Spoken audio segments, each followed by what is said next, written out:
Salut à tous, j'espère que vous allez bien. Aujourd'hui, on se retrouve pour terminer ensemble la peinture pas à pas qu'on a commencé. La première séance, je ne sais pas si vous vous souvenez, on avait fait toutes les couleurs de fond en utilisant la méthode du blocage de couleurs. Ensuite, on avait fait beaucoup de glacis de blanc pour toute la partie de l'arrière-plan des montagnes et du ciel. Ensuite, on s'était occupé de tout le plan milieu avec l'architecture, la végétation. On avait fait beaucoup de glacis clairs foncés là-dessus pour bien détailler toutes les ombres, la 3D des petits bâtiments qui sont assez sympas à faire. Et aujourd'hui, on va terminer en faisant tout le plan d'eau qui est devant au premier plan avec quelques petits détails et beaucoup d'effets de reflets, d'ombres, de petites vagues, etc. Donc pour ces cours de vidéo en peinture pas à pas, je vous donne tous les mélanges de couleurs. Aujourd'hui c'est un petit peu particulier parce que comme on va travailler sur le reflet et l'ombre des différentes choses qui sont au-dessus avec le ciel, l'architecture et d'autres choses, en fait on va reprendre exactement les mêmes mélanges de couleurs, que ce soit pour l'architecture, la végétation ou le ciel. On va prendre les mêmes mélanges de couleurs pour faire le reflet sur l'eau. Donc si vous avez des petits problèmes sur les mélanges de couleurs, vous ne savez pas vraiment quelle couleur utiliser, comment les faire, je vous invite à aller voir les vidéos spécifiques sur les autres parties de la peinture.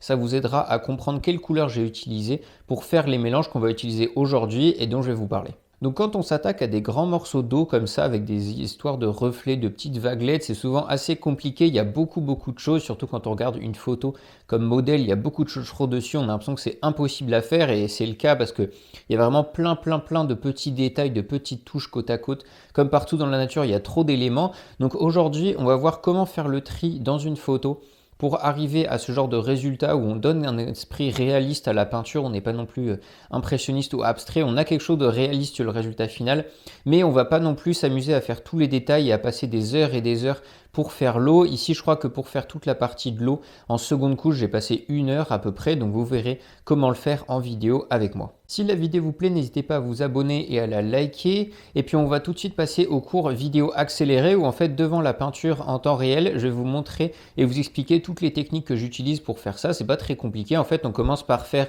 des couleurs assez floues de tout ce que vous avez sur le plan du dessus pour faire sa réflexion en pensant aux ombres. Et après, vous allez voir qu'on va faire des effets de flou et des petites vaguelettes bien subtiles pour arriver à donner l'impression qu'on a de l'eau et pas simplement un miroir. Donc voilà, sans plus attendre, on passe à la peinture.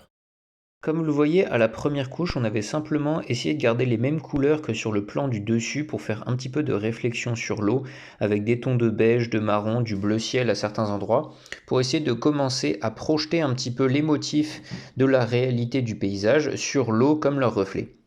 Bon, les couleurs n'étaient pas forcément très exactes, et puis en plus de ça, quand il y a quelque chose qui se reflète sur l'eau, soit on peut avoir une réflexion complètement parfaite, mais ici, comme on voit un petit peu de dessus, en fait, la couleur foncée de l'eau va transparaître légèrement, et donc on va avoir quelque chose qui est un petit peu plus bleuté et moins éclatant que ce qu'on a sur le vrai paysage.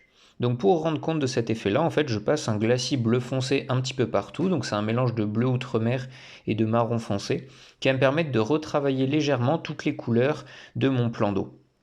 En plus de ça, avec l'effet de la transparence, ça va mettre un petit peu de profondeur là-dedans, ça va changer un peu les couleurs, enlever les coups de pinceau que j'avais ma première couche, donc c'est toujours intéressant à faire.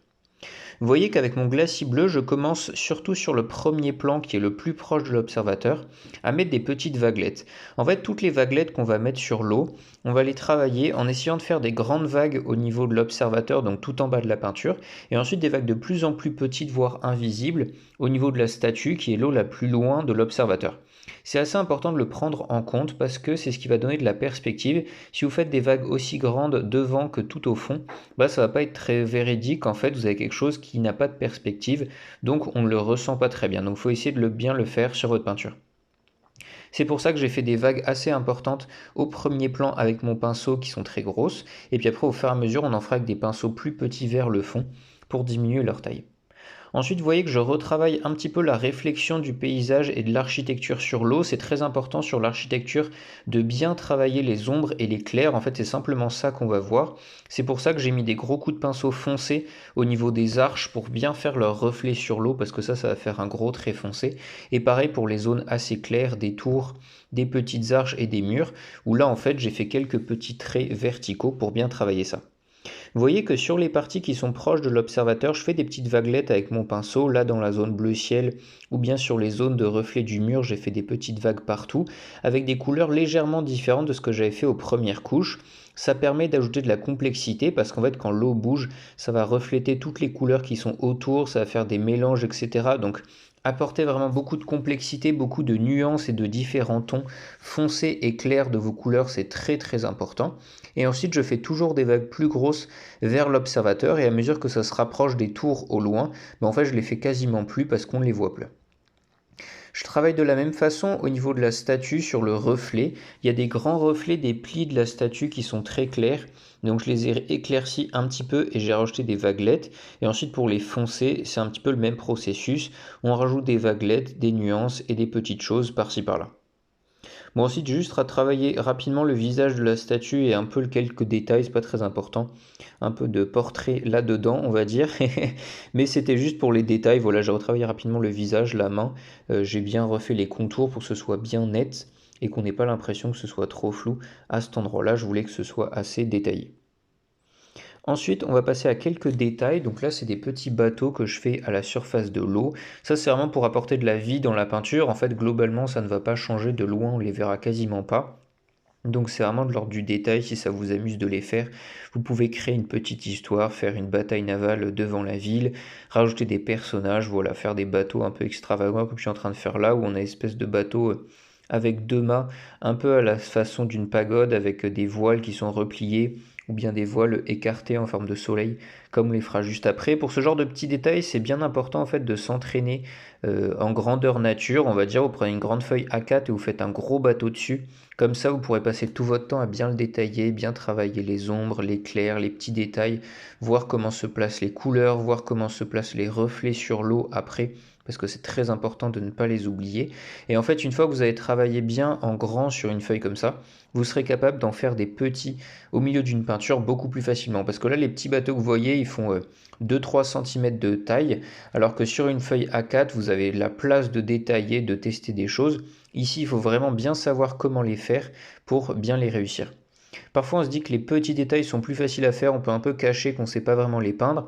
En fait, si vous faites ça, ça se verra et ça sera beaucoup plus compliqué à corriger et à comprendre comment vous avez fait quelques erreurs. Il faut bien s'entraîner en grand, comme je l'avais fait en spin painting ou bien dans plein d'autres peintures que vous connaissez sur ma chaîne, avant de passer à des petites choses. Bon là moi je m'amuse à en mettre un peu partout, essayer de faire un port assez vivant. Je trouve ça important pour pas que ce soit juste architectural. En plus de ça, ça permet de bien marquer la perspective avec des bateaux qui sont plus petits derrière et plus grands devant. Ça met un peu de mouvement sur l'eau. Et puis en plus de ça, ça rajoute des petits reflets des bateaux qui sont assez cool à faire. Pour ces reflets-là, en fait, comme la surface de l'eau est quand même un peu agitée, de loin, on va bien voir l'architecture parce que c'est des choses qui sont très grandes. Donc par rapport à l'agitation de l'eau, ça reste assez dominant. Mais ici pour les bateaux, en fait, j'ai juste quelques petits traits des couleurs similaires, ça suffit. Et vous voyez d'ailleurs que pour les mâts, j'essaye de jouer un peu en mettant des couleurs claires quand le mât est devant quelque chose de foncé, et puis une couleur foncée quand c'est quelque chose de clair. Ça c'est juste pour jouer sur les petits détails en fait pour qu'on les voit. C'est pas forcément hyper réaliste, mais c'est le seul moyen pour qu'on les voit. Et puis en plus de ça, comme on voit que le clair sur du foncé et inversement, en fait c'est pas si loin que ça de la réalité. Et voilà pour cette dernière séance pour la peinture pas à pas que vous avez juste ici. Donc elle est à peu près finie. Après je pense que je vais retoucher rapidement les quelques bateaux, les détails. Voilà, faire des petits glacis, mais c'était pas très intéressant à montrer en vidéo parce qu'en fait on voit très peu ce que je suis en train de faire. Donc c'était pas très drôle à vous montrer. Mais voilà, vous voyez qu'en 4 grosses étapes, on arrive à un résultat assez sympa. On peut toujours perfectionner et puis on peut toujours faire moins suivant le résultat que vous voulez. Mais voilà, j'essaie de vous donner un petit peu les étapes standards et classiques qu'on utilise en peinture à l'huile pour arriver à un résultat de paysage assez réaliste. Si ce petit cycle de vidéo vous a plu, allez voir aussi l'ancien que j'avais fait sur une autre peinture avec un grand coucher de soleil, puis encore un peu de mer, des bateaux, des paysages et puis des bâtiments. Ce qui est assez sympa, c'était le même principe de peinture pas à pas où je vous donne les mélanges et après je vous donne toutes les techniques que j'utilise en direct en face de la peinture. Donc voilà pour cette peinture qui est terminée. La prochaine fois, on commencera une nouvelle peinture sur un grand format qui est juste là. Voilà, on fera un grand format panoramique. Il ne rentre même pas dans la caméra.